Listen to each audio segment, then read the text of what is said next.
The nuclear arms race can be almost as deadly as the bombs themselves. Bullets, bombs, a string of assassinations. Bizarre deaths strike Star Wars, America's nuclear strategic defense program. I think something sinister, something secret, something very toxic went on. The body count rises. Could it be state-sponsored sabotage? They believed they had to kill in order to ensure the continuity of their regime. And in Iran, when a secret nuclear program is exposed, so much satellite attention was zooming in on Iran. a spree of bloody assassinations follows. They don't have a clue who did it. From nuclear secrets to space-based weaponry, were they killed because they knew too much? The killed person is dead. Let everybody else guess why.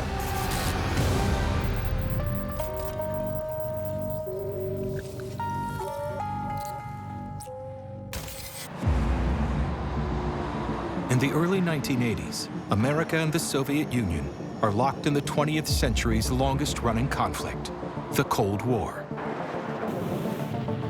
Decades of stockpiling nuclear warheads have created enough firepower to destroy the world 100 times over. Wouldn't it be better to save lives than to avenge them? In 1983, President Ronald Reagan decides the only way to end the proliferation of nuclear weapons is to take the battlefield into a new frontier, space. I call upon the scientific community to give us the means of rendering these nuclear weapons impotent and obsolete. Reagan's ambitious plan is the Strategic Defense Initiative, popularly known as Star Wars. He wanted to find a way to defend instead of just attack back. And that would require stopping all the incoming missiles dead. The United States poured a ton of money into developing a missile shield around the United States. By intercepting nuclear missiles in space, the Strategic Defense Initiative is supposed to prevent war and keep America safe. The centerpiece of SDI, the part that gave it the name Star Wars, was the space-based lasers that sound a lot like science fiction. And a lot of critics thought it would work about as well as the Death Star. A previously confidential dossier reveals the scientific challenge is estimated to be 8 times more complex than the project which resulted in the atomic bomb. In an attempt to turn this science fiction concept into reality, across the globe, thousands of scientists are mobilized. Physicists, engineers, software developers. SDI was an extremely sophisticated, extremely complicated system involving multiple layers of sensors and defense systems.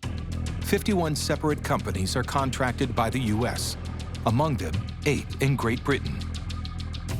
But soon, the scientists tasked with executing this top-secret defense project begin dying in mysterious ways. Bristol, England, October 28, 1986. Computer scientist Arshad Sharif is found dead in his car. He's been working on electronic warfare technology for the British engineering company Marconi. Arshad Sharif was highly regarded by Marconi. He was working on a system that Marconi regarded as the most advanced in the world. The circumstances of his death are bizarre. Arshad Sharif had apparently tied 4 lengths of rope together, tied one end around a tree, the other end round his neck, and driven off in his car. And the cause of death was asphyxiation. It's one of the strangest apparent suicides Bristol police have ever seen. Stranger still, Sharif has no history of depression, no connection to the city where he died, and he's about to get married. There were every signs that he wanted the marriage to go ahead. Also, evidence at the scene suggests he might not have been alone. 3 cigars were found in his car, partially smoked. And yet he didn't smoke and in fact had a sign up on the dashboard. On a cassette tape addressed to his father, police find what is assumed to be a suicide message, recorded by Sharif. But actually the father said that it didn't give any explanation for his death at all. And why is an 18-inch wrench found on the floorboard? Has it been used to hold down the gas pedal? Arshad Sharif's father and Arshad's brother did not believe for a moment that he'd committed suicide. They felt that he may have been dead before he was put in the car, or perhaps drugged. There were no real tests done to check for drugs or anything untoward. Shortly after Sharif's death, seasoned journalist Tony Collins begins investigating the apparent suicide. He finds out something that makes the death even stranger. Just 3 months earlier, another young scientist had died in the same city. Even today, after 35 years, I'm convinced that there's more to Vimal Darjibai's death than meets the eye. 24-year-old computer programmer Vimal Darjibai works in London. Colleagues say he's happy and dedicated to his career. Then on Monday, August 4th, 1986, he's found dead over 100 miles from home, below Bristol's Clifton Suspension Bridge. Like Sharif, Darjibai has no known connection to Bristol and has shown no sign of depression. He was on top of the world at the time that he was found at the bottom of the Clifton Suspension Bridge. Wine is found in his car, but Darjibai doesn't drink. Vimal Darjibai's friends and family were convinced that it wasn't suicide. They wrote long letters to the coroner explaining why they did not believe suicide at all. No one can think of a single reason why Darjibai would throw himself off a 250-foot bridge. And another detail stands out as strange. When he landed, his trousers were down, and there was a puncture mark that never was fully explained. Could Darjibai have been injected with drugs? A toxicology test is negative, but it's not known what drugs they tested for. Drugs used to incapacitate people often fall into the class of sedative hypnotic drugs such as benzodiazepines, barbiturates, or opiate medications like morphine. And a toxicology lab would really have to know which one to look for in order to detect it accurately. There are so many unanswered questions, the coroner can't explain Vimal Darjibai's death. 2 young scientists are dead. Both drove over 100 miles to Bristol to apparently kill themselves. Both showed no sign of depression. Neither left an explanation for their death. And the similarities don't end there. Vimal Darjibai and Arshad Sharif both worked for the Marconi Company, both of them in London, and they both chose Bristol to meet their premature ends. And in neither case was the death properly explained. Could their work somehow be related to their deaths? Collins finds out Sharif had been working on computer simulations called Zeus to test radar on Harrier fighter jets, while Darjibai was creating software to test the sensors of Stingray torpedoes. The software they're developing for jets and torpedoes ultimately can be used for another purpose, intercepting missiles in space as part of Star Wars, the Strategic Defense Initiative. High-tech computer coding is the SDI's secret weapon. The Strategic Defense Initiative was intended to exploit the much greater level of computer power that American systems had at the time. So it was intended to be an asymmetric response to the Soviet Union. Asymmetric meaning you don't go at them against their strength, you go at them using your own strength. When it comes to computer science, the Soviets are years behind their Cold War rivals, America and Britain. To even the playing field, could they have resorted to assassinating SDI scientists? then staging them as suicides. Tony Collins goes back through the records, trying to find out if the deaths of Sharif and Dajabai are isolated cases. What he finds is shocking. What we have is a series of unexplained deaths of people working on highly sensitive technologies in the defense industry. The more he digs, the more deaths he discovers. Electrocutions, car wrecks, bizarre suicides. Collins makes a list revealing 16 defense-related deaths between 1982 and 1986. All have links to highly classified defense projects in Britain.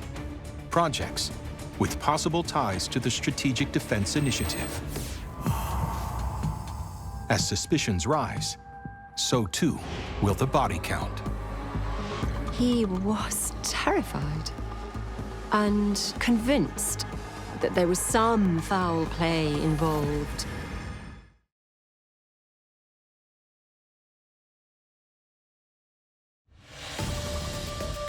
Investigative journalist Tony Collins has discovered a series of strange deaths linked to America's Star Wars defense program. In late 1986, 2 scientists die within 3 months of each other in the same city, and the list of possible victims is about to get even longer. My father was fun. He was a man who held strong opinions. He was clever, forthright, quite joyful. He could find joy in things. 52-year-old John Britton is a high-level computer scientist working for the British Ministry of Defense. Successful, happy, until the summer of 1986, when he returns from a business trip to the United States. When my father came back from America, he was profoundly changed, and he was vacant, distracted, withdrawn. My father sat me down on the stairs in our house. He said, "Jane, if anything happens to me, I want you to make sure the family's okay."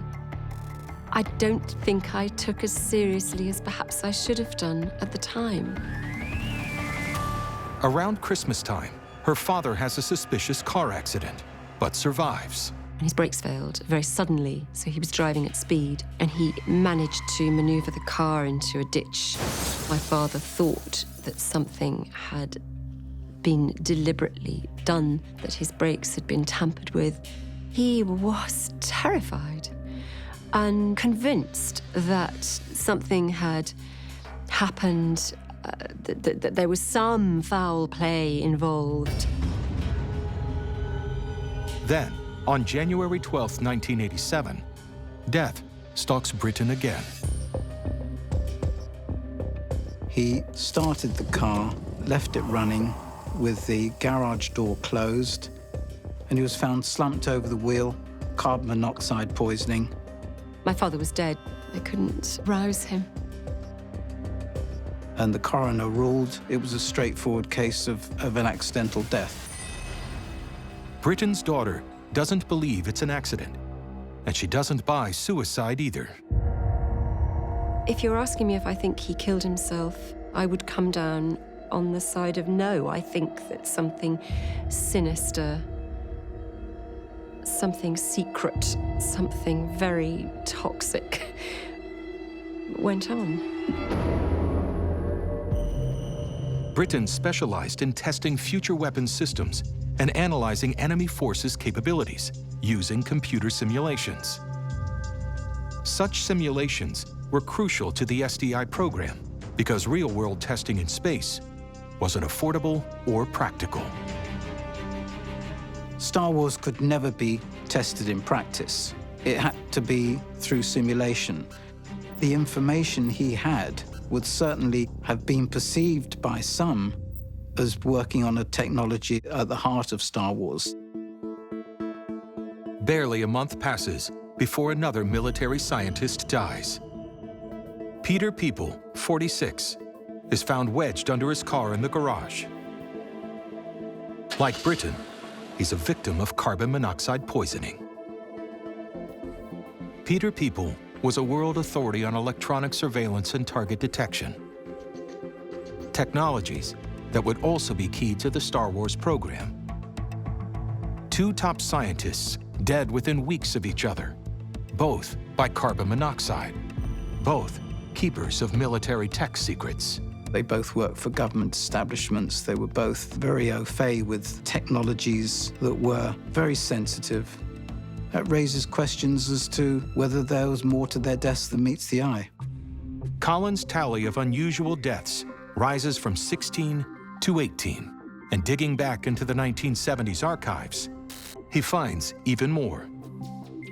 In all, he uncovers 25 mysterious deaths in the defense industry. Authorities dismiss any links between them as pure coincidence. But to former CIA intelligence analyst Dr. Marion Layton, that doesn't add up. It could not have been a coincidence that all of these deaths occurred within a short period of time and among a very tight-knit scientific and technical community in Britain. You have to suspect that there was some kind of a conspiracy, some kind of an organized program to get rid of these people, and also, by doing this, to warn other people who might want to become involved in this program to stay away. The obvious suspect is the Soviet Union's KGB. But Dr. Layton believes the assassinations could be the work of another secret agency, equally feared, but more experienced in covert assassination. They had a particular expertise in killing people but making it look like suicide or an accident.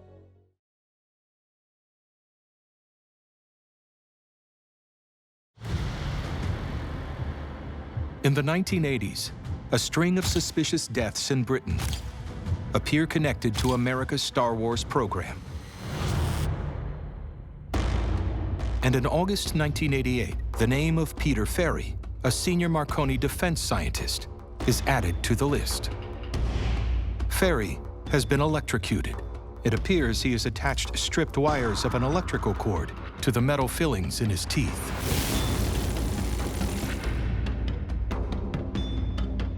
It's an extraordinary way to commit suicide. In an eerie similarity to other cases, Ferry's family reported he had experienced a strange car accident not long before he died. He'd been driving down a narrow road when a 10-ton lorry drove over his car. He just managed to get out before it exploded. It does seem as if it could have been deliberate. Who knows? Ferry possessed extensive knowledge of NATO military strengths and weaknesses. In the same month, there's another similar death. 50-year-old Alistair Beckham appears to have wired himself to the mains power supply.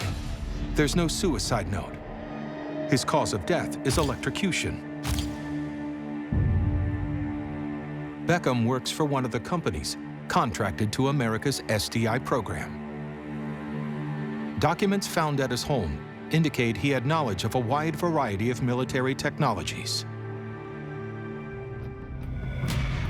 Have Beckham and Ferry really committed suicide? Or have they been killed because of their knowledge of secret military tech? Possibly because of their knowledge, they had been asked to divulge that information and had been unwilling to do so. If the deaths are assassinations, the most obvious suspect is the Soviet Union. For them, the Star Wars program could mean the end of superpower status. If Star Wars worked, it would have been a tremendous threat to the Soviet Union. It would have neutralized their nuclear weapons. The KGB, the USSR's state security service, was known for using poisons to assassinate. In 1978, they were suspected of supplying the poison that killed Bulgarian dissident Georgy Markov in London. While walking past a bus stop, Markov was jabbed by an unknown assassin with an umbrella. After his death, a pellet laced with the deadly toxin ricin was found embedded in his skin. Could the Star Wars cases and Vimal Dajabai's strange puncture mark be further examples of covert Soviet assassination? The Soviet Union wanted to do whatever it could to derail the program. It's not out of the question that the Soviet Union would have resorted to this kind of a thing. But in the 1970s, Britain had expelled nearly 100 suspected Soviet spies. Since then, the Soviets had found penetrating British society difficult, instead relying on one particular sister agency to do their intelligence gathering for them, the notorious East German spy agency, the Stasi. I believe the Stasi was extremely successful in infiltrating the United Kingdom and far more successful than the Soviet Union. The East German Ministry of State Security, or Stasi, was the most comprehensive intelligence gathering agency in the world. Masters of covert surveillance, with their skills honed for years on the streets of East Berlin. The Stasi was a communist paramilitary organization with 100,000 personnel and tentacles far beyond its own borders. The Stasi's job was to protect communism in East Germany, but to protect communism more generally where the KGB and the Soviet Union could not themselves do it. A document recently unearthed from top-secret Stasi files details a 1973 deal signed by the heads of the Stasi and of the KGB. It reveals an agreement for the Stasi to unofficially penetrate America and NATO countries to gather intelligence on technology. Training for espionage operations included hand-to-hand combat, and for some, assassination techniques. They also undertook what Marcus Wolf, until 1986, the head of the East German intelligence service, called wet jobs. That is to say, the physical elimination of individuals who were seen as a direct threat to the future of communism in East Germany and the Soviet Union. At the time, one of the most direct threats to communism was America's Star Wars program. In 1985, the Stasi chief issues an order to use all options to gather military-related information from the enemy. The Stasi are suspected of deploying up to 100 secret agents in Britain, specifically to target defense programs. And the Stasi had a particular expertise in killing people but making it look like suicide or an accident. The Stasi were rumored to use undetectable poisons developed in a secret KGB lab. The poisons in some cases, caused people to behave irrationally. In some cases, it simply killed them outright. But nobody would be able to trace it later to a poison. Use of toxins, combined with psychological intimidation, could explain some of the victims' bizarre behavior.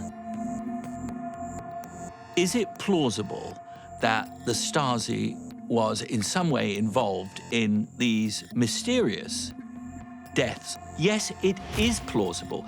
The Stasi were killers. They believed they had to kill in order to ensure the continuity of their regime. Were they interested in defense intelligence? Absolutely. Were they interested in electronic defense intelligence? Absolutely. Although suspicion about the Stasi's involvement is strong, the one thing that's always been missing is cold, hard proof. But could evidence have been buried deep in East Germany's archives?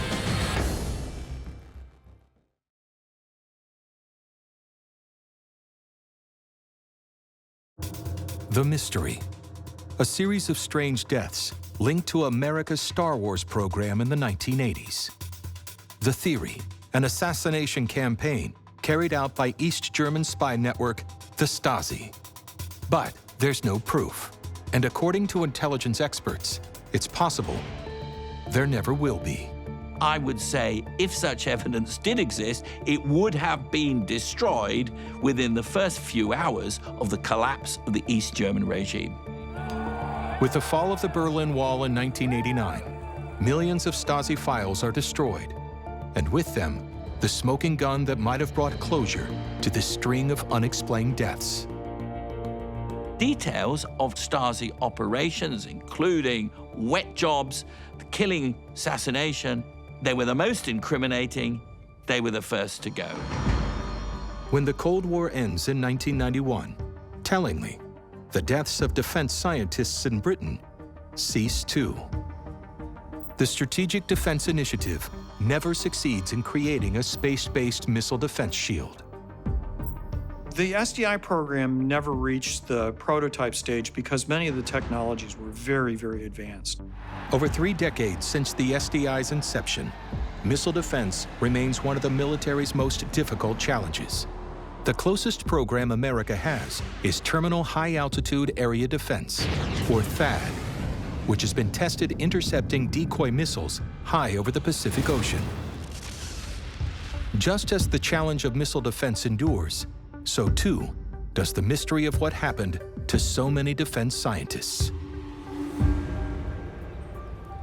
Jane Hankins' father was one of 6 scientists who died from carbon monoxide poisoning.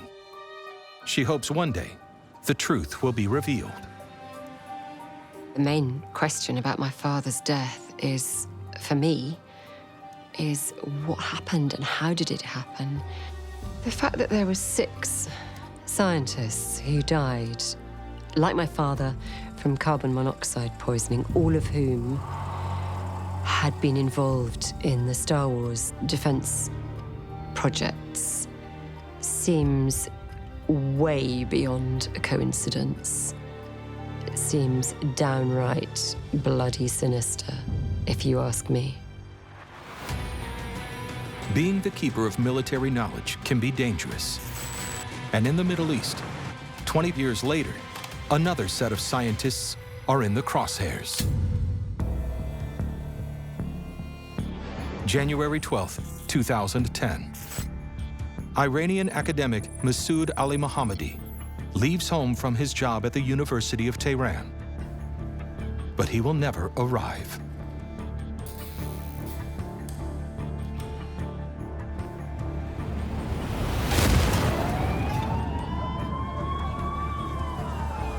Al-Mohammadi was killed by a bomb that had been attached to a motorcycle that was parked near his house. This has all the hallmarks of a professional hit. But Ali Mohammadi seems an unusual target. Officially, he was just teaching what's called particle physics. He's a distinguished, well-published lecturer at Iran's most prestigious university. But who would want this dedicated academic dead? The death of Ali Mohammadi comes at a time when the eyes of America and the world are on Iran. So much satellite attention was zooming in on Iran. No country in the world has more satellites looking into what's happening than Iran did. At various remote sites, American intelligence observes suspicious activity. Analysts suspect Iran is trying to conceal a huge secret: a clandestine program to develop nuclear weapons. Building a nuclear facility is not an easy operation. It leaves a tremendous amount of traces and imagery that you can see from space. Near the remote village of Fordow, satellites spy a hidden structure. Not one, but multiple entrances. 1 tunnel, 2, an interconnected network. Iran's building something underground they don't want the world to know about. They could see, for instance, that pathways are being built. They could see that there's a tunnel being built in the mountain. And as a result, they had good reason to believe that this was a nuclear facility. Surprisingly, Iran's nuclear program was kick-started in the late 1950s by America. President Eisenhower actually provided the Shah of Iran with the country's first reactor in a program known as Atoms for Peace. For decades, Iran uses nuclear power only for peaceful purposes. But in the 2000s, their nuclear activities become more secretive. A few years earlier, the Iranians had effectively been outed in having nuclear facilities in a place called Natanz that had not been previously declared to the International Atomic Energy Agency. Iran claims Natanz and the undisclosed site at Fordow are for energy production, not nuclear weapons. From the American side, they don't buy that. They believe that the only reason you would build a small facility in the mountain is for weapons purposes. While the mystery of the nuclear program is unraveling, another mystery is unfolding on Iranian streets. In 2007, a number of scientists in Iran started to die various ways. In January 2007, Ardashir Husseinpour is poisoned by gas. Masoud Ali Mohammadi is killed by a bomb attached to a parked motorcycle in January 2010. In November 2010, Majid Shahiri is killed by a car bomb. Faryadun Abbasi Davoni survives an identical attack on the same day. In 2011, Dariush Razia Nazad is shot dead by a gunman on a motorcycle. And in 2012, Mustafa Ahmadi Rashan is killed when motorcyclists attach a magnetic bomb to his car. As word of the deaths filter out of Iran, international intelligence agencies try to uncover a connection between the scientists. Something that could explain why they were killed. In the case of Ali Mohammadi, hacked emails from U.S. private intelligence agency Stratfor reveal analysts trying to discover if his work as a university professor might be a cover for something more sinister. Finally, Ali Mohammadi's widow reveals what none of his students or colleagues knew. He was involved in secret work on Iran's nuclear program. It seems that he was working for the nuclear program of his country, but he had kept that a secret. Iranian President Ahmadinejad later confirms all the dead scientists are nuclear martyrs. Iran's nuclear program is being ruthlessly targeted. For many of us who were observing and studying Iran, it was quite clear very early on that there is a very intense, dirty war taking place behind the scenes. But who exactly is killing scientists in this secret dirty war? There's no shortage of suspects.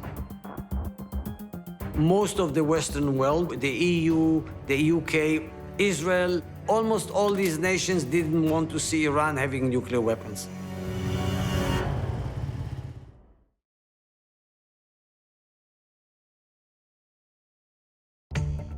In the late 2000s, it's suspected that Iran is on a path to producing weapons-grade uranium. While the world debates how to respond, it seems someone is already taking action. 5 Iranian nuclear scientists are assassinated in targeted attacks. It seemed that someone wanted to intimidate scientists from working for Iran's nuclear program. Meanwhile, Iran's nuclear plans have hit another hurdle.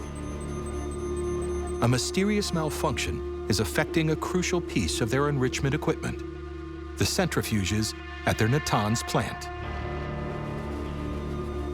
The centrifuge works pretty much like a salad spinner. So we spin the gas around with a lot of energy and for a lot of time in order to achieve these high enrichments. The centrifuges are designed to separate weapons-grade uranium-235 from another isotope, uranium-238. But a strange glitch is making that process impossible. It deliberately would either speed up the machines, throw off the bearings, and destroy the machines, or make them go too slowly. The Iranians were totally puzzled as to what's the problem with our centrifuges. The problem is revealed to be a sophisticated cyberwar dubbed Stuxnet, a virus with 20 times more code than any other previously created. Although Iran's nuclear plants are not connected to the internet, somehow this worm has jumped the cyber moat. We believe that Stuxnet got across the moat, as it were. It got across from the internet to the Iranian isolated network in a thumb drive, a very ordinary thumb drive. Once in the system, the worm targets the logic controller that governs Natanz's centrifuges, making them spin out of control. Stuxnet would, with great specificity, sabotage the particular industrial controls that the Iranian nuclear weapons program's centrifuges used. It's clearly a targeted attack. Although present worldwide, Stuxnet is designed to cause damage only at Iran's nuclear plants. Sabotage by software. But who's behind it? Rumors confirmed by anonymous sources in the US government lead in just two directions. There is a lot of reporting by many sources that Stuxnet was a joint US and Israeli product. Neither country has admitted it, but there are plenty of clues. One clue is this secret NSA document, declassified in 2013. It reveals the NSA has been authorized to undertake so-called computer network attacks since 1997. I think we can say now with 90% certainty, developed by the United States and the Israeli Mossad jointly. Could there be a link between Stuxnet and the scientists' assassinations? Both disrupt Iran's nuclear ambitions. Both are precisely targeted hits. Could the same culprits be responsible? In the wake of the killings, pressure mounts on America to answer the allegations they've been involved in assassinating Iran's scientists. The Secretary of State makes an emphatic statement. I want to categorically deny any United States involvement in any kind of act of violence inside Iran. To actually send the Secretary of State herself to the podium in front of the cameras to say so was a very strong signal that the US is really opposed to this. What about Iran's long-term rival, Israel? Their secret service, the Mossad, is known to undertake well-orchestrated targeted hits. Israel considers Iran's acquisition of a nuclear weapon to be an existential threat. So it's not implausible that the Israeli intelligence services would kill scientists involved in the program to stave off that potential outcome. But Viktor Ostrovsky, a former Mossad officer, says they are trained to leave no trace. The hallmark of a Mossad hit is there is no sign behind that can track back to the person who did it. The killed person is dead. Let everybody else guess why. With Israel the prime suspect, there's a twist in the case. An arrest is made in the murder of Masoud Ali Mohammadi. Seen here during his trial, an Iranian man convicted of killing a scientist. But he's not an Israeli. He's a homegrown killer with a shocking story.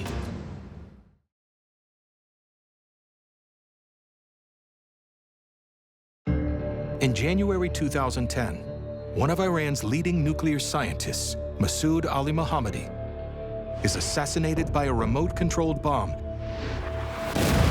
planted on a motorcycle. The prime suspect is Israel. But in 2011, an Iranian, Majid Jamali Fashi, is arrested for the crime. He claims he was hired by Israel. In our first meeting, the person who was in charge of recruiting agents from Mossad took me to the Israeli consulate in Istanbul. In his confession, he said that the Mossad had brought him to Israel in secret and had trained him in assassination techniques, including the use of magnetic bombs. But former Mossad officer Viktor Ostrovsky doesn't believe Fashi's story. Based on what he admitted, doesn't sound like an Israeli Mossad operation. You don't hire somebody else to do the job for you. You don't hand those kind of operations to somebody else. There's a strong suspicion Fashi's confession might not be genuine.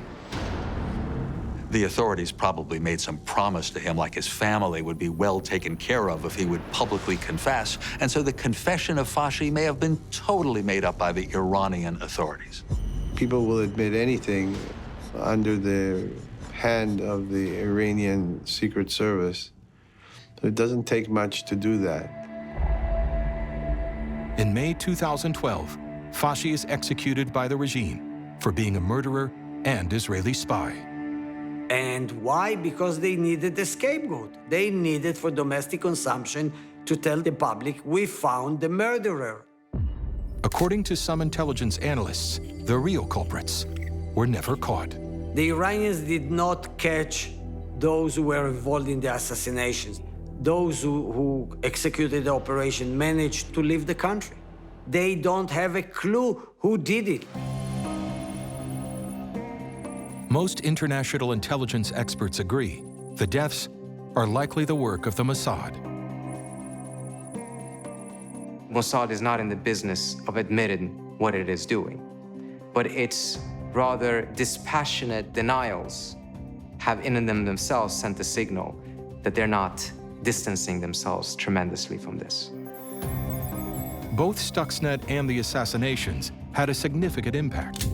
Iran's nuclear program was slowed, but not stopped. It set them back. It did not stop them. I would suspect they lost months, but not years. Ultimately, it wasn't murder or cyber warfare that halted Iran's nuclear ambition. It was the efforts of dealmakers like Trita Parsi. The nuclear crisis was resolved in a way that few people, at least in Washington, believed possible.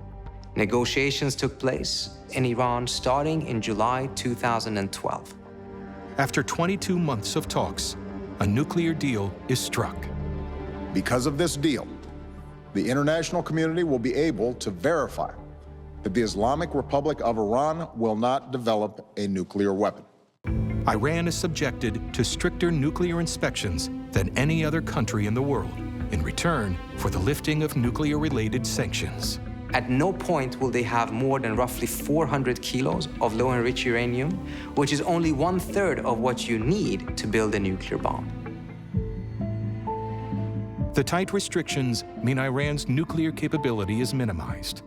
And on the streets of Tehran, the car bombs and shootings of scientists cease.